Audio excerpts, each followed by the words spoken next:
어제 축구와 야구 보셨습니까? 2대0 또 2대1 다 결승전에서 이겼습니다. 참 대단합니다. 축구가 이렇게 하나가 되게 만드는 게 다 하나같이 치킨을 사서 먹더라고요.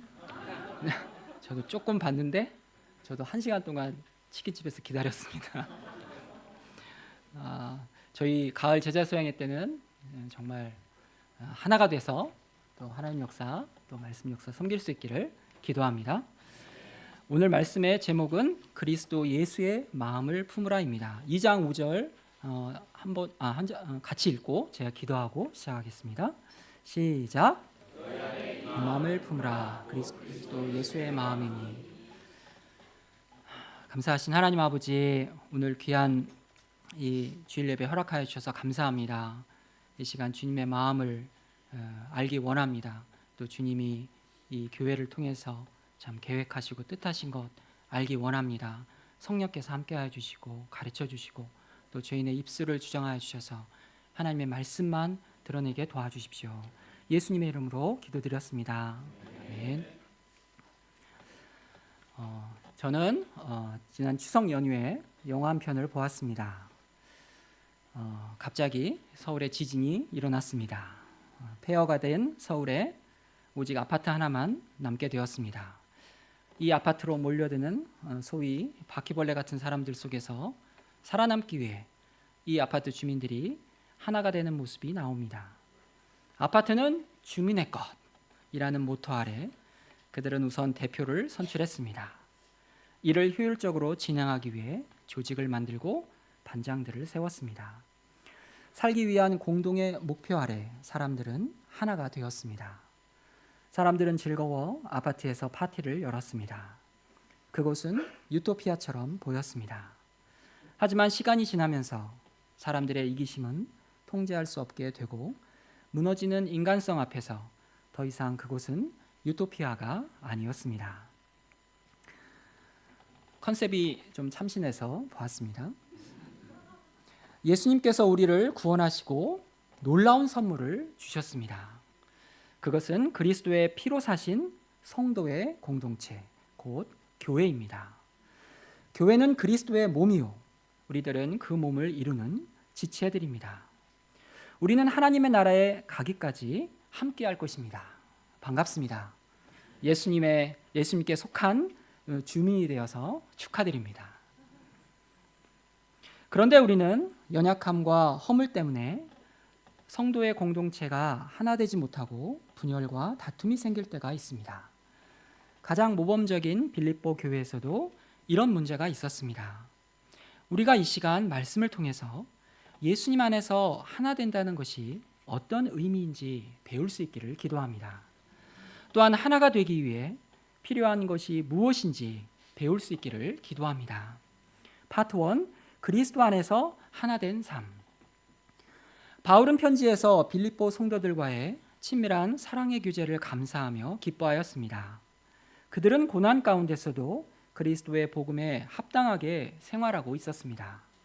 이제 바울은 그러므로 라는 말을 시작으로 그들이 나아가야 할 신앙생활의 방향에 대해서 권면하고 있습니다. 1절을 보십시오. 그러므로 그리스도 안에 무슨 권면이나 사랑의 무슨 위로나 성령의 무슨 교제나 긍휼이나 자비가 있거든. 여기서 권면의 본래적 의미는 바르게 붙잡아 주는 것입니다. 낙심에 빠졌을 때 격려하며 일으켜주고 칭찬하며 용기를 북돋아 주는 것입니다. 또한 죄에 빠졌을 때 회개하고 돌이키도록 돕는 것입니다. 빌립보 성도들은 이러한 권면과 함께 사랑의 위로가 있었습니다. 위로라는 말의 본래 의미는 사랑의 부드러운 설득을 말합니다. 때로는 회개하도록 권면할 때 바른 말도 필요하지만 사랑의 위로가 있어야 하기 때문입니다. 성령의 무슨 교제, 이 말씀은 성령과 함께하는 교제, 성령의 다스림 가운데 이루어지는 교제를 말합니다. 그들은 성령님을 삶의 주인으로 모시고 성령님과 교제하는 생활을 하고 있었습니다. 긍휼과 자비란 불쌍히 여기는 마음입니다. 형제 자매의 고통을 나의 고통으로 여기고 아픔을 나의 아픔으로 여기는 것입니다. 빌립보 성도들은 사도 바울이 감옥에 갇혔을 때 감옥에 갇힌 목자의 형편을 알고 물질을 보내고 사람을 보내어 섬겼습니다. 이처럼 그들은 개인적으로 모두 예수님을 믿고 예수님과 교제하며 신앙생활을 잘하고 있었습니다. 그들은 일용할 양식도 잘 먹고 양도 잘 치고 하나님 역사도 잘 섬겼습니다. 그들의 신앙생활은 모범적이고 아무런 문제가 없어 보입니다. 이런 그들을 향한 사도 바울의 계속되는 권면이 무엇입니까? 2절을 보십시오. 마음을 같이하여 같은 사랑을 가지고 뜻을 합하며 한 마음을 품어. 이 말씀에는 하나가 된다는 말이 반복해서 나오고 있습니다. 마음을 같이하다, 같은 사랑을 갖다, 뜻을 합하다, 한 마음을 품다. 왜 이처럼 바울은 빌립보 성도들이 서로 하나 되기를 기도하고 있습니까? 빌립보 성도들은 개인 신앙이 훌륭한 것과는 상관없이 하나 되지 못하는 문제가 있었던 것으로 보입니다. 빌립보서 4장 2절에 보면 뭔가 상황을 유추해 볼 수 있는 말씀이 나옵니다.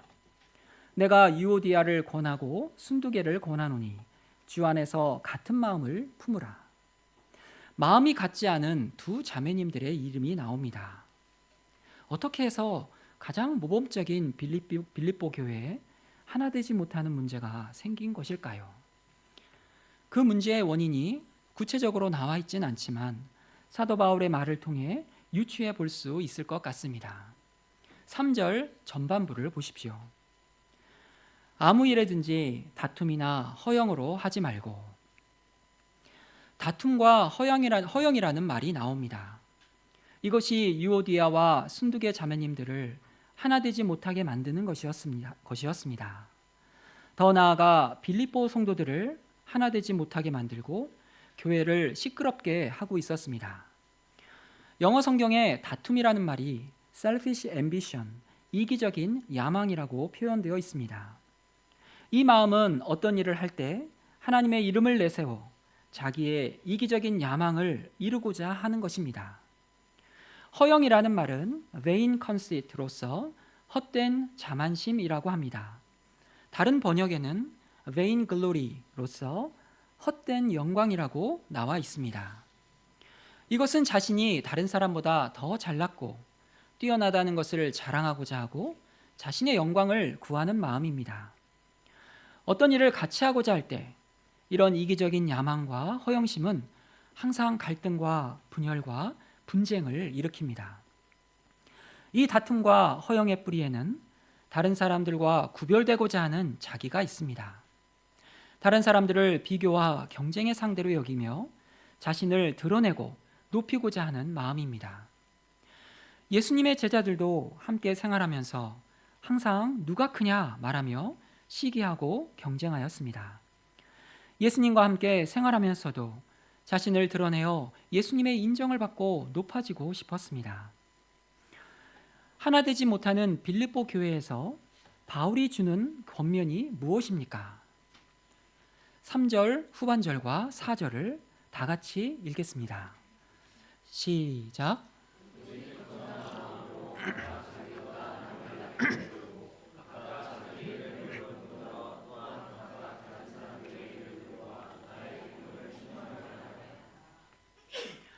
교회가 하나 되기 위해서 구성원 각자에게 필요한 것은 오직 겸손한 마음이었습니다.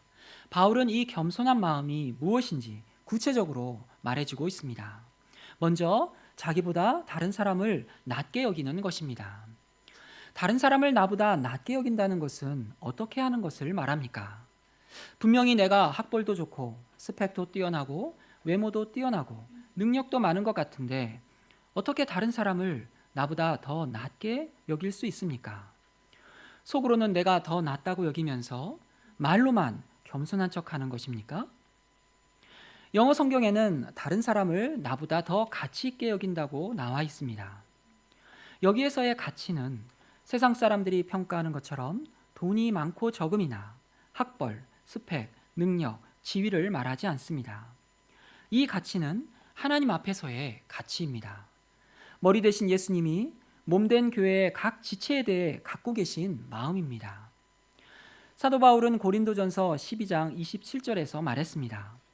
너희는 그리스도의 몸이요 지체의 각 부분이라. 우리의 몸을 보면 여러 지체가 있습니다. 지체들은 각각의 고유한 기능들이 있습니다. 눈이 하는 일을 귀가 할 수 없습니다. 손과 발이 있고 눈에 보이지 않는 간과 허파, 심장이 있습니다. 모든 지체들이 유기적으로 결합되어 있어서 고유의 기능을 하고 있습니다. 눈에 보이지 않는다고 중요하지 않은 것이 아닙니다. 작다고 중요하지 않은 것이 아닙니다. 작은 새끼 발톱이 빠지면 우리는 걷지도 못하고 온몸이 아프게 됩니다. 그래서 우리는 자기 몸의 어느 지체도 무시하지 않고 귀하게 여깁니다.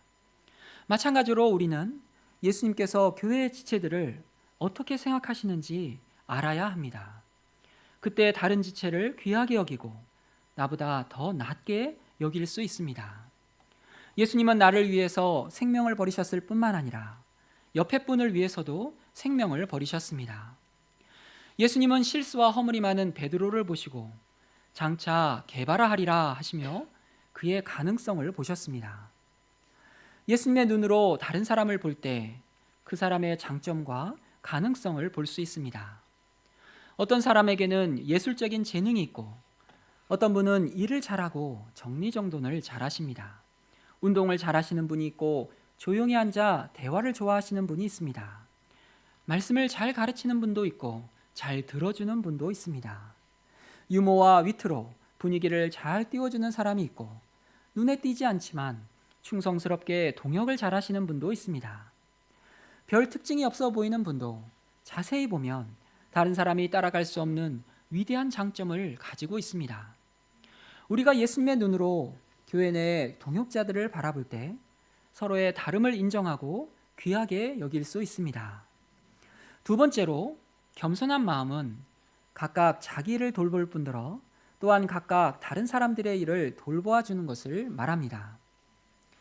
우리는 상대방이 장점이 있고 훌륭한 점이 있어야 그를 사랑하고 돌보아 줄 가치가 있다고 생각합니다. 자기 일도 바쁜데 다른 사람까지 돌본다는 것은 피곤하고 신경 쓰이는 일입니다. 더구나 세상의 개인주의적이고 경쟁적인 분위기 속에서 살다 보니 다른 사람들을 돌보아 주는 것은 내 시간과 물질을 빼앗기는 것처럼 느껴지기도 합니다. 자기가 할 일은 자기가 해야 하지 않은가 하며 원리 원칙을 주장할 수도 있습니다. 그러므로 이 말씀은 우리가 예수님의 몸된 교회의 지체라는 사실을 영접하지 못하면 순종할 수 없는 말씀입니다. 우리의 자녀가 질병이 있고 약점이 있고 미운 짓만 골라서 한다고 자녀를 내버려 두지 않습니다. 약점이 있으면 더 애정을 가지고 돌보아주고 부족한 점은 보충해 주려고 애를 씁니다. 어떤 네덜란드 교수가 있었습니다. 어느 날 자신의 아버지가 이웃사람과 대화하는 것을 우연히 엿듣게 되었습니다. 그 이웃사람이 교수의 아버지에게 물었습니다. 자네는 자식이 13명인데 그 중에 가장 사랑스러운 자식이 있는가? 교수는 아버지가 가장 사랑하는 자식이 자기이기를 바라면서 숨을 죽이고 엿듣고 있었습니다.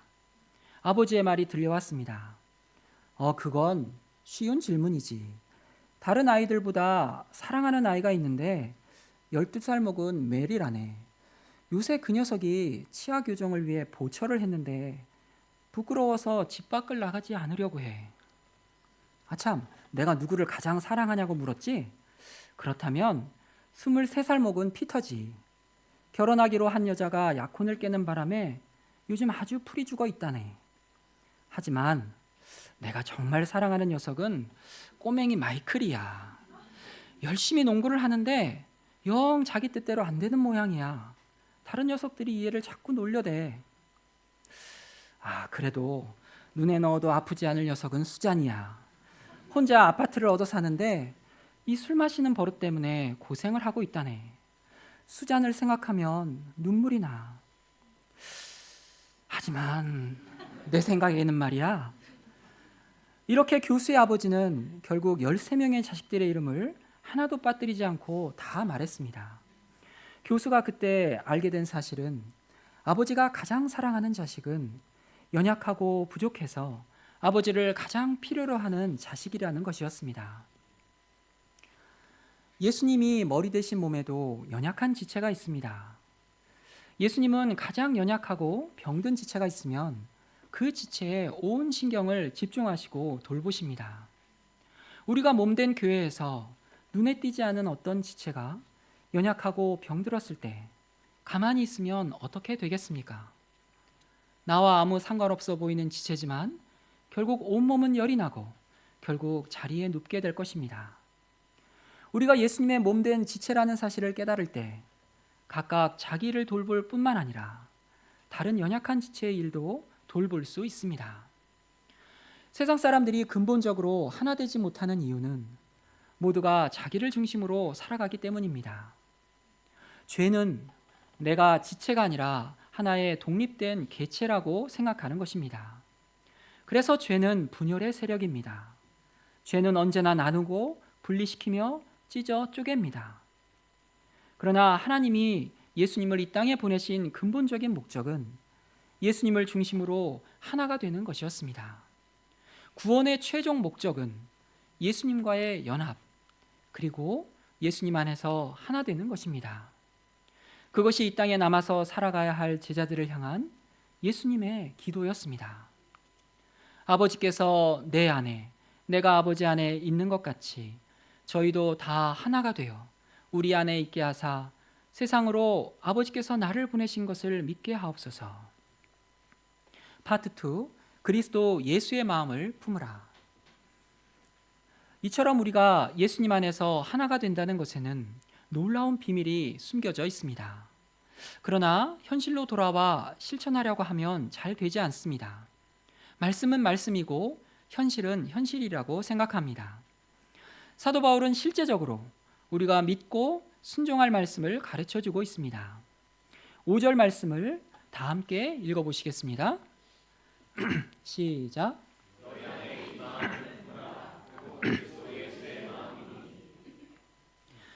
바울은 우리에게 예수님의 마음을 품으라고 합니다. 그리스도 예수의 마음은 어떤 마음입니까? 6절을 보십시오. 그는 근본 하나님의 본체시나 하나님과 동등됨을 취할 것으로 여기지 아니하시고. 예수님은 본래 하나님이셨지만 하나님으로서의 권리를 자신의 유익을 위해 사용하지 않으셨다는 뜻입니다. 우리는 조금이라도 내가 다른 사람보다 더 뛰어난 점이 있다면 이를 드러내고 싶고 나의 유익을 위해 사용하고 싶어 합니다. 돈이 많고 지식이 많고 능력이 많으면 자랑하고 싶고 자기를 위해 사용하고 싶습니다.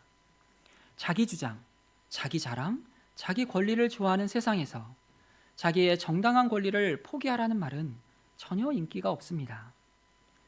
그런데 예수님은 태초에 하나님과 함께 계신 말씀 하나님이십니다. 요한복음 1장 1절에서 3절 말씀입니다. 태초에 말씀이 계시니라. 이 말씀이 하나님과 함께 계셨으니 이 말씀은 곧 하나님이시니라. 그가 태초에 하나님과 함께 계셨고 만물이 그로 말미암아 지은 바 되었으니 지은 것이 하나도 그가 없이는 된 것이 없느니라. 이 창조주 하나님이 어떻게 자신의 모든 권리를 포기하셨습니까? 7절을 보십시오. 오히려 자기를 비워 종의 형체를 가지사 사람들과 같이 되셨고. 예수님은 창조주 하나님으로서의 모든 권리를 포기하시고 피조물인 사람이 되셨습니다. 그런데 사람 중에서도 왕이 아니라 섬기는 종의 모습으로 오셨습니다. 예수님은 십자가를 지시기 전날 밤에 저녁 잡수시던 자리에서 일어나셔서 수건을 허리에 두르시고 대야에 물을 떠서 제자들의 발을 씻으시고 수건으로 닦아주셨습니다. 그리고 발 씻기를 거부하는 베드로에게 내가 네 발을 씻어주지 않으면 너는 나와 상관이 없다 말씀하셨습니다. 이처럼 예수님은 우리의 죄악과 허물로 냄새나는 발을 씻어주시기 위해 낮아져 섬기는 종이 되셨습니다. 예수님의 자기를 비우셔서 낫띵이 되신 것은 여기에서 멈추지 않았습니다. 8절을 보십시오. 사람의 모양으로 나타나사 자기를 낮추시고 죽기까지 복종하셨으니 곧 십자가에 죽으심이라. 예수님은 제자들의 발을 씻어주시는 종의 자리까지 낮아지시고 이제 십자가의 길로 나아가셨습니다. 대제사장 앞에서 신문 받으실 때에는 아랫사람 하나가 예수님의 뺨을 치기도 하였습니다. 예수님은 마지막까지 원수들을 대적하시지 않으셨습니다. 예수님은 십자가에서 모든 사람을 용서하시고 자신을 속죄제물로 내어주셨습니다. 예수님이 이처럼 하나님께 순종하실 때 자기가 온전히 없어지셨습니다. 이 예수님의 마음은 자기가 죽고 없어지는 것입니다. 결국 우리가 예수님 안에서 하나가 되기 위해서는 내 자아가 완전히 죽어서 없어져야 한다는 뜻입니다. 나의 자존심, 나의 자랑, 자기 의, 자기 권리, 자기 고집과 혈기와 욕심이 죽는 것입니다. 이 예수님의 마음을 품고자 할 때 너무 거리가 멀게 느껴집니다. 이 말씀이 다시 비현실적으로 들려집니다. 우리가 어떻게 이 예수님의 마음을 품을 수 있습니까? 저는 지난 여름 수양회 때 버스가 수양관에 도착했습니다. 저는 다 내린 후에 놓고 간 물품을 확인하다 차재현 형제님의 작은 가방을 발견하고 찾아주었습니다. 그 사이 버스는 떠났고 저는 얼마 후 내가 갤럭시 탭을 놓고 내렸다는 것을 알게 되었습니다. 모든 것이 저장되어 있는 갤럭시 탭인데 여름 수양회가 힘들어질 것 같았습니다. 수소문을 해서 버스 아저씨와 연락이 되었고 고속도로 진입 전 주유소에서 기다리도록 했습니다. 하지만 거기까지 갈 방법이 없었습니다. 왕복 1시간 반이 걸리는 거리인데 조금 있으면 저는 개회 예배 대표 기도를 해야 하고 동역자는 다른 곳에 차를 가지고 갔고 다른 분들은 개회 예배를 준비하느라 바빴습니다. 그때 지나가던 홍희상 목자님이 흔쾌히 자기 차를 몰고 갔다 오겠다는 것이었습니다. 정말 오랜만에 경험한 절박한 상황이었고 절박한 고마움이었습니다. 저는 이 고마움 때문에 한동안 홍희상 목자님이 무슨 부탁을 하든지 다 들어줘야지 하는 마음으로 가득했습니다. 지금까지 저한테 그렇게 부탁하실 일은 없었던 것 같습니다. 그런데 사람의 마음도 얼마나 간사한지 그 고마움도 여름 수양회를 지나고 얼마 있다가 가물가물해졌습니다. 이 경험을 한 후에 저는 내가 정말 예수님의 십자가 사랑을 믿고 있는가 묻는 일이 많아졌습니다. 오늘 말씀처럼 예수님이 나를 위해 이 땅에 섬기는 종으로 오시고 나 대신 버림받으시고 죽으신 사실을 정말 믿고 있는가 묻게 되었습니다. 홍희상 목자님이 나의 일을 돌보아 주어 나를 위해 희생한 시간과 나 자저 섬기는 은혜에 이렇게 고마워하는데 예수님이 나를 위해 하신 일에 대해서 내가 얼마나 감격하고 감사해야 하는가 생각해 보았습니다. 예수님을 믿는다는 것은 나의 죄 문제에 대한 절박함이 있다는 것이고 예수님이 나를 위해 하신 일에 대한 감격과 감사함이 있다는 것이었습니다. 예수님의 마음을 품지 못하는 것은 결국은 내가 믿음이 부족한 것이었습니다. 예수님의 마음을 품는 것이 결국 믿음의 문제임을 깨닫게 되었습니다. 예수님이 이 땅에 육신의 몸을 입고 섬기는 종으로 오셨습니다. 그리고 나를 사랑해서 나 대신 죽으셨습니다. 우리에게 이 믿음만 있으면 경쟁, 시기, 비교의식, 자존심, 이기심이 일어날 수가 없습니다. 예수님의 마음을 품을 수 있습니다. 자기보다 남을 낮게 여길 수 있습니다. 적극적으로 다른 사람의 일을 돌볼 수 있습니다. 정말 우리가 예수님을 믿으십니까? 지금 나와 함께 하신 예수님을 만나고 계십니까? 우리가 날마다 이 땅에 육신을 입고 오신 하나님, 예수님을 믿을 수 있기를 기도합니다. 이 예수님을 믿으며 예수님의 마음을 품을 수 있기를 기도합니다. 우리는 예수님의 마음을 품는다는 것이 결국 자기가 죽는 것임을 배웠습니다. 그런데 이를 받아들이고자 할 때 여전히 힘든 생각이 듭니다. 꼭 그렇게까지 해야 하는가? 그럼 나는 뭐가 되는가? 자기가 죽고 없어지면 사는 게 정말 재미있을까? 다 같이 9절에서 11절을 읽어보시겠습니다. 시작.